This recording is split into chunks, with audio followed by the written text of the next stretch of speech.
आखिरकार मंदिरों में चोरी करने वाले गिरोह का पर्दाफाश करते हुए इसके 2 सदस्यों को गिरफ्तार कर उनके कब्जे से 2 बाइक और 1 जीप बरामद की है। गिरोह के 5 सदस्य अभी फरार हैं, जिनकी सरगर्मी से तलाश की जा रही है। बुधवार की दोपहर को पुलिस कंट्रोल रूम में एसपी वेस्ट अनिल कुशवाहा और एएसपी राजेश सिंह ने पत्रकारों को बताया कि शहर के मंदिरों में हो रही लगातार चोरी की वारदातों के चलते पुलिस पुराने चोरों की जानकारी जुटाने में लग गई। इसी बीच पुलिस को सूचना मिली कि कुछ लोग रात में सिरपुर तालाब के पास रात गुजारते हैं। इस पर चंदन नगर पुलिस ने वहां घेराबंदी कर अजय शुक्ला और लोकेश भिलाला को हिरासत में लेकर कड़ी पूछताछ की तो उन्होंने अन्नपूर्णा और गुमाश्ता नगर स्थित 7 मंदिरों की चोरी करना स्वीकार करते हुए पुलिस को अपनी गैंग के सदस्य बंटी सरदार, रवि, चिन्ना उर्फ कैलाश, अंकित उर्फ कैलाश और प्रेमपाल के नाम बताए। ये सभी फरार हैं। पकड़े गए आरोपियों के पास से 2 बाइक और 1 जीप बरामद की है। आरोपियों ने भगवान के छत्र और आभूषण इंदौर सराफा में बेच दिए हैं। पुलिस उन्हें बरामद करने में लगी है। साथ ही 5 फरार आरोपियों की तलाश भी सरगर्मी से की जा रही है।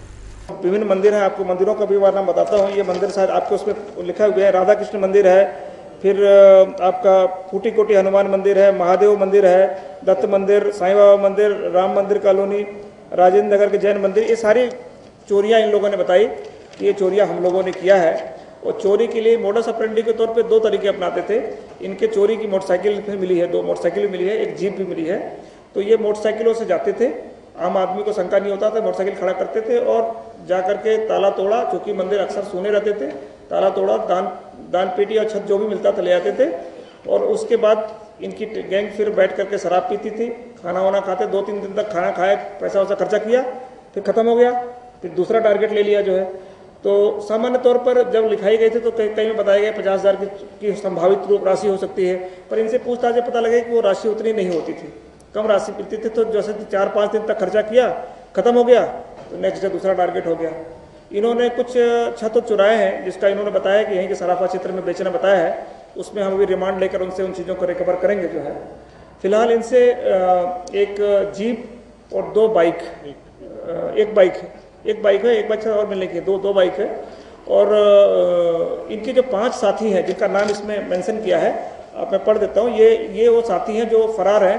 ये सब ऐसे कहते हैं ना कि जोड़ कर कुंबा बनाने वाला है, खंडवा का है, खरगोन का है, इस तरह का सब कई लोग हैं जो एक ही विचारधारा वाले जो हैं, सब इकट्ठा होकर के यहाँ पर रहते थे और ये चोरियाँ करते थे। इसमें ये जो नाम बताया है आपको, अजय और लोकेश के अलावा एक बंटी सरदार है और रवि पिता कन्हैया लाल है, ये भी आकाश नगर के हैं। चिन्ना जो खरगोन का रहने वाला है और अंकित उर्फ कैलाश पिता सुदेश यादव, ये आकाश नगर का है। और प्रेमपाल निवासी ललितपुर यूपी का है।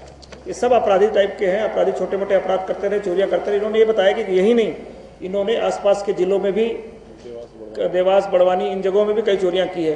तो हमें आशा है कि जब इनकी रिमांड लेकर पूछताछ होगी और इनके गैंग के और सदस्य जब पकड़े जाएंगे तो कई चोरियां होंगी, क्योंकि इन्होंने कहा कि हमने तो कुछ चोरियों में इसके साथ शामिल रहे, उनमें कुछ और जो साथी जो मेन लीडर वगैरह कुछ और लोग हैं, वो कुछ अलग अलग ग्रुप बना के और जगह भी करते रहे। तो जब ये सारे के सारे गैंग मिलेंगे तो हमें लगता है कि काफ़ी चोरियाँ मिलेंगी। और सबसे बड़ी हमारे लिए सेटिस्फेक्शन का चीज़ ये है कि जो आस्था वाली जगहों पे जो अटैक हो रहा था उस पर नियंत्रण लगेगा। पुलिस ने मंगलवार शाम मल्हारगंज, एरोड्रम और सदर बाजार क्षेत्र में गुंडा पकड़ो अभियान चलाया। पुलिस के इस अभियान में करीब 1 दर्जन गुंडे पकड़ाए। दबिश के दौरान एक बदमाश सट्टा खाते भी मिला। शहर में पुलिस का गुंडा पकड़ो अभियान लगातार जारी है। मंगलवार शाम सीएसपी रुपेश द्विवेदी के निर्देशन में 3 थानों क्षेत्र में पुलिस ने अभियान चलाया। पुलिस के भारी अमले ने एक के बाद एक कर क्षेत्र के सभी नामी बदमाशों के घर दबिश दी। पुलिस की इस अचानक कार्रवाई से बदमाशों में हड़कंप मच गया। कई बदमाश ने कोशिश की, लेकिन पुलिस के आगे उनकी एक न चली। करीब 3 घंटे चले अभियान में पुलिस के हाथ 1 दर्जन से ज्यादा बदमाश लगे। अभियान के दौरान ही मल्हारगंज क्षेत्र से पुलिस को नरेंद्र जाट नाम का बदमाश सट्टा खाते भी मिला। सीएसपी रुपेश द्विवेदी ने कार्रवाई की जानकारी देते हुए बताया कि बदमाशों के खिलाफ लगातार अभियान चलेगा। मल्हारगंज सर्कल में अभियान जो चलाया गया है उसमें एरोडम, सदर बाजार और मल्हारगंज इन तीनों थाना क्षेत्रों में बदमाशों की धरपकड़ की गई है, जिसमें सदर बाजार थाने में 6 और एरोडम थाने में 4 और मल्हारगंज में 8 पकड़ा गया, लोगों को पकड़ा गया और अलग अलग स्थानों पे दबिश दी गई है। सर, इसमें जो पकड़ा है, इन पे पुराने अपराध भी हैं या किस तरह के? बहुत सारे लोग ऐसे हैं जिनके आपराधिक रिकॉर्ड है और बाकी लोग और रिकॉर्ड हम चेक कर रहे हैं किन किन के आपराधिक रिकॉर्ड है, और जिनके आपराधिक रिकॉर्ड है उनके खिलाफ तदनुसार जो आवश्यक कार्रवाई करेगी।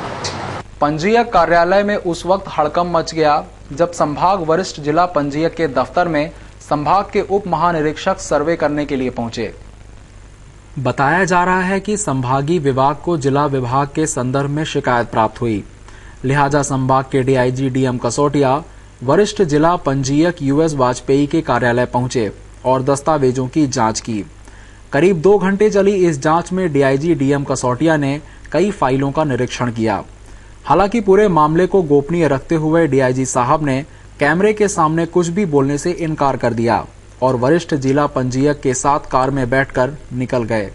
पिछले सप्ताह लाइफलाइन अस्पताल में इलाज में लापरवाही के चलते महिला की मौत के मामले में जिला प्रशासन ने अधिकारियों के एक दल का गठन कर जांच का काम सौंपा है। उसी के तहत जांच दल लाइफलाइन अस्पताल पहुंचा।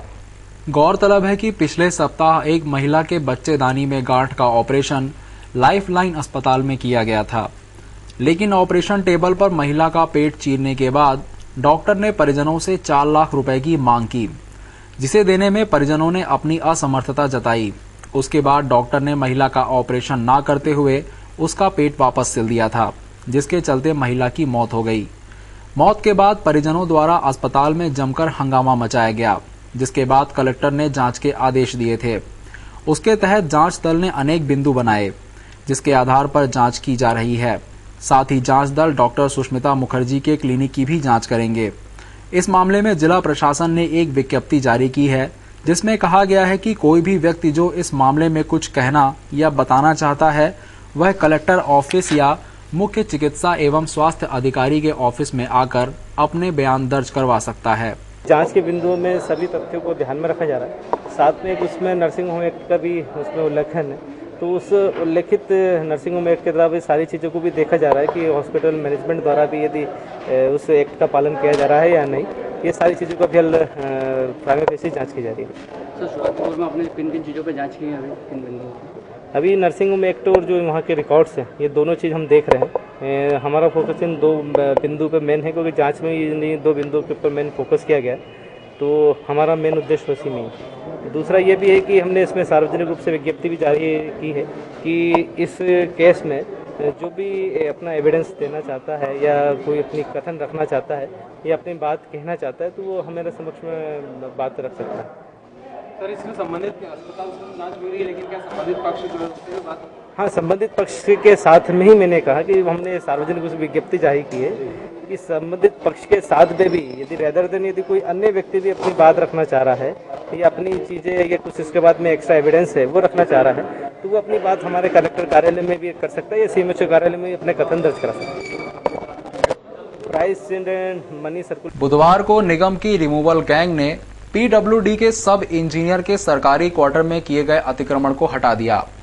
इंजीनियर ने किराए और फलों के लालच में अतिक्रमण कर यहां बाजार लगा रखा था। निगम अब तक शहर की सड़कों पर किए गए अतिक्रमण को हटाने में लगी हुई थी, लेकिन बुधवार को निगम की रिमूवल गैंग ने पीडब्ल्यूडी के सब इंजीनियर के सरकारी मकान में किए गए अतिक्रमण को जमींदोज किया। इस इंजीनियर ने अपने सरकारी आवास में अतिक्रमण कर उसे फल विक्रेताओं को किराए पर देकर उनसे किराया लेता था। पीडब्ल्यूडी के उच्च अधिकारियों ने इस इंजीनियर को कई बार नोटिस देकर इसे हटाने के लिए कहा, लेकिन जब उसने अतिक्रमण नहीं हटाया तो निगम को सूचित किया गया। रिमूवल अधिकारी बीएस चौहान का कहना था, आज की कार्रवाई सबसे पहले हमने पलाशिया चौराहे से लगा के पत्रकार कॉलोनी चौराहे तक जितने भी फल फ्रूट वाले और ये जो बार बार हिदायत देने के बाद भी नहीं मानते थे, जिनके आज ठेले और सामान सहित जब्त किया। उसके पश्चात मटके वालों की शिकायत आई थी कि मटके वाले वापस बीआरटीएस पे बैठ गए, ताकि उनको जाके ये करा ताकि वो मटके भर के अपने अपने वाहन में ले जा रहे थे, जो आप सभी लोगों के सामने ही साक्षी है। उसके पश्चात बार बार शिकायत मिल रही थी कि एमवाय परिसर में ठेले वाले घुस जाते हैं, और जबकि कल रात को वहाँ कुछ झगड़े भी हुए, तो असामाजिक तत्व वहाँ आते हैं, रात को शराब वगैरह पीते हैं, ऐसी शिकायतें हमें बार बार मिल रही थी। तो वहाँ के भी हमने 60 ठेले जब्त किए। आपका नाम है? सहायक रिमुल अधिकारी। अध्यापक संघ लंबे समय से समान काम समान वेतन की मांग को लेकर सरकार से लड़ रहे हैं, लेकिन मध्य प्रदेश सरकार उनकी यह मांग मान नहीं रही है। अब उन्होंने भूख हड़ताल की राह अपनाते हुए बुधवार को कृष्णपुरा क्षत्रिय पर 2 शिक्षक भूख हड़ताल पर बैठ गए। इस बारे में भारत भार्गव का कहना था,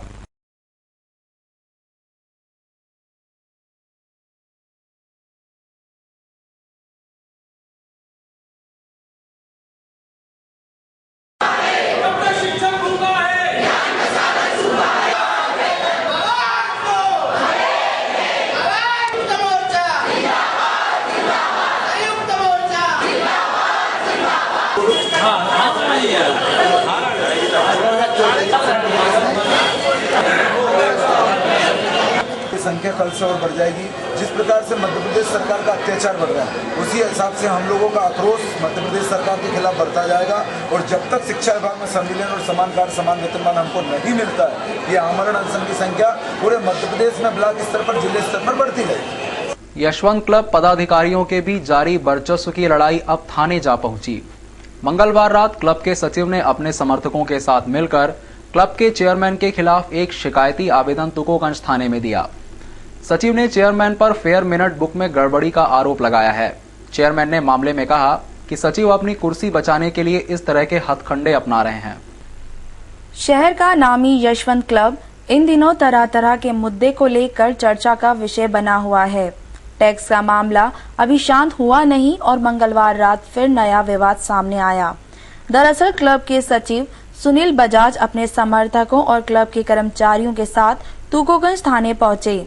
बजाज का आरोप था कि क्लब के चेयरमैन परमजीत छाबड़ा और समर्थक पदाधिकारियों कुलविंदर गिल, संदीप भंडारी और विजय भंडारी ने गलत तरीके से क्लब की फेयर मिनट बुक को क्लब से लिया और कई मीटिंग्स के रिकॉर्ड के साथ छेड़छाड़ की। बजाज के मुताबिक उन्हें क्लब के ऑफिस सुप्रिंटेंडेंट मजहर ने इस गड़बड़ी की सूचना दी थी। बाइट। दरअसल क्लब की हर मीटिंग की पूरी जानकारी पहले क्लब की रफ बुक में दर्ज होती है और उसके बाद फेयर मिनट बुक में। फेयर मिनट बुक को सचिव थाने भी लाए थे, लेकिन रात को यह जब्त नहीं हुई। जिस समय बजाज अपने समर्थक के साथ रिपोर्ट दर्ज करवाने आए थे, तभी चेयरमैन परमजीत छाबड़ा के समर्थक अनिल पटवा भी थाने पहुंचे। पटवा और बजाज समर्थकों के बीच थाने में तीखी बहस भी हुई, जिसके बाद पटवा ने बजाज और उनके साथियों पर जान से मारने की धमकी देने का आरोप लगाया। क्या है झगड़ा? कुछ भी झगड़ा नहीं, मैं तो मजहर भाई को देखना है क्या हो गया। हाँ। और मेरे साथ इन्हें थाने के अंदर बोला है कि मारेंगे और अभी बोल रहे हैं मैं अकेला हूँ, 20 जने ही है। देखा आपने? कौन लोग हैं, क्या चाहते क्या है? ये सब आप देखो ना, ये शहर जानता है इनको है। आप लोग तो पूरे शहर की खबर रखते हो। झगड़ा क्या है? झगड़ा कुछ भी नहीं मालूम है। मजहर भाई का कुछ हुआ तो मैं देखने चला आया, मेरे को अंदर बोला कि मारेंगे तेरे को, आपके सामने बोला। किसने? कौन लोग हैं, नाम क्या? ये क्या मुझे, मैं तो जानता नहीं, वो गोरा नहीं झूम गोरा आपके सामने दी ना, अभी भी बोल रहे ना कि जूते खाएगा मार खाएगा। क्लब के कौन है? क्लब के कौन है? क्लब के क्या मेंबर? वो तो मेंबर नहीं, वो संजय गोरानी मेंबर है, सुनील भैया मेंबर, तो झूम बोलते हैं उसको, झूम शायद वो मेंबर भी नहीं है। तो आपसे इसी क्या है रंजिश? आप मैं क्या मालूम, मैं तो आया, मुझे बोला बाहर चले जाएंगे तो लाफा खाएगा। मैं देखना है बजर भाई को क्या हुआ। क्लब के वो है हमारे चेयरमैन साहब का मैं मित्र हूँ। मतलब बिना वजह धमकी दी? आपके सामने दी यार, अब मैं क्या बोलूँ? अगर सत्य बोलोगे, सत्य देख रहे हो आपके सामने घटना, में तो मेरे को कुछ नहीं बोलना, आपके सामने अभी यहाँ बोले। इस पूरे मामले को लेकर जब चेयरमैन परमजीत छाबड़ा से बात की गई तो उनका कहना था कि सुनील बजाज के कामों से क्लब की छवि खराब हो रही है। क्लब की इमरजेंसी बैठक में इस मुद्दे पर चर्चा होनी थी। बजाज को अपनी कुर्सी जाने का खतरा है, इस वजह से वो इस तरह के हथकंडे अपना रहे हैं। पिछले 6-7 माह से मेरे अपने व्यावसायिक व्यवस्थाओं की वजह से मैं क्लब में समय कम दे पाया। मैंने अभी हुंडई का शोरूम डाला तो उसमें व्यस्त था, तो कई ऐसी चीज़ें मैनेजिंग कमेटी में, आज सेक्रेटरी को हमारे कॉन्स्टिट्यूशन के हिसाब से पावर है कि 1500 रुपये एट ए टाइम खर्चा कर सकता है। महीने में 10 बार यानी 15,000 से ज़्यादा नहीं कर सकता। ज़्यादा कुछ भी खर्चा करना है तो मैनेजिंग कमेटी में अप्रूव कराना पड़ता है।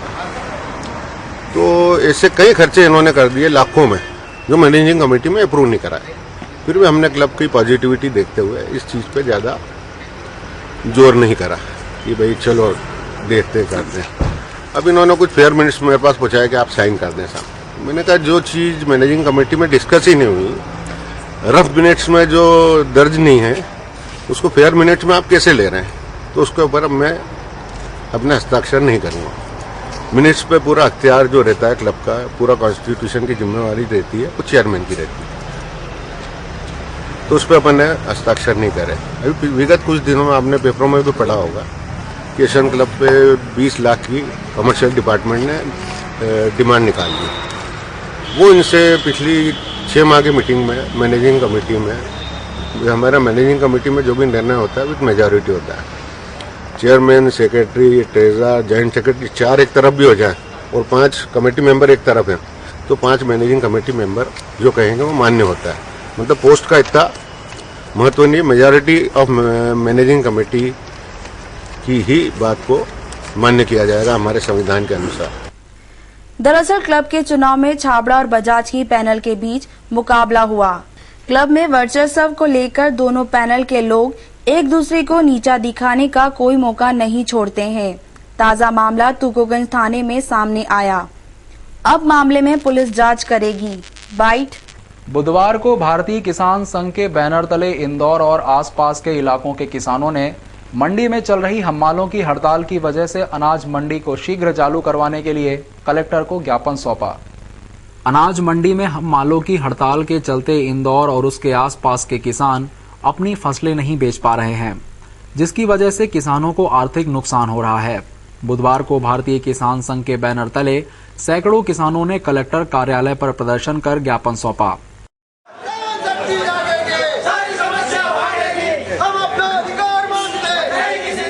इस बारे में राजेंद्र पाटीदार का कहना था, चालू रहती तो किसान आज अपना डॉलर, चना, गेहूं जो कि नया आ चुका है और लगातार उसके भाव डाउन होते जा रहे हैं इस हड़ताल के कारण, जिसके कारण किसानों को रोजाना लाखों रुपए का चूना लग रहा है। तो मंडी प्रशासन की अकर्मण्यता कहूँ या जिला प्रशासन की शक्ति नहीं होने के कारण इस प्रकार 15 दिन से इंदौर की अनाज मंडी बंद पड़ी हुई है। किसान पूरी तरह परेशान हो चुका है। अब किसानों का आक्रोश भड़कने लगा है। आज हमने कलेक्टर महोदय के नाम में जो मंडी के भाषाधक अधिकारी रविंद्र सिंह जी, उनको ज्ञापन दिया है। 2 दिन में अगर इस हड़ताल का कोई समाधान नहीं होता, किसान अब सड़क पर आने के लिए तैयार है और जिसकी सारी जिम्मेदारी जिला प्रशासन की रहेगी। एपीटीएस मैदान पर बुधवार की सुबह 64 प्लाटून कमांडरों का प्रशिक्षण पूरे होने के अवसर पर वहां दीक्षांत समारोह आयोजित किया गया। इस दौरान आकर्षक परेड भी हुई। इस परेड की सलामी एजीपी केसी वर्मा ने ली। ट्रेनिंग के दौरान उन्हें आधुनिक हथियार चलाने के साथ साथ नक्सल और आतंकवाद से निपटने के गुर भी सिखाए गए। बुधवार की सुबह एपीटीएस मैदान पर 64 प्लाटून कमांडरों की 8 माह से चली आ रही ट्रेनिंग का समापन हुआ। इस अवसर पर आकर्षक परेड हुई। इस परेड की सलामी एजीपी केसी वर्मा ने ली। पूर्व पदोन्नति कोर्स आदि संचालित किए जाते हैं। एक बार फिर तेज चाल से प्लाटूनों के कॉलम में मंच के सामने से गुजरते हुए परेड कमांडर रामचंद्र दत्त पांडे ने सलामी देते हुए आगे बढ़ रहे हैं। आधुनिक शस्त्रों एवं विस्फोटक पदार्थों के संबंध में ट्रेनिंग अवधि में उन्हें आधुनिक हथियार चलाने के साथ साथ नक्सल और आतंकवाद से निपटने के गुर सिखाए गए। साथ ही कंप्यूटर का भी प्रशिक्षण दिया गया। उन्हें देश सेवा की शपथ डीएस सेंगर ने दिलवाई। अच्छे कमांडरों को पुरस्कृत भी किया गया।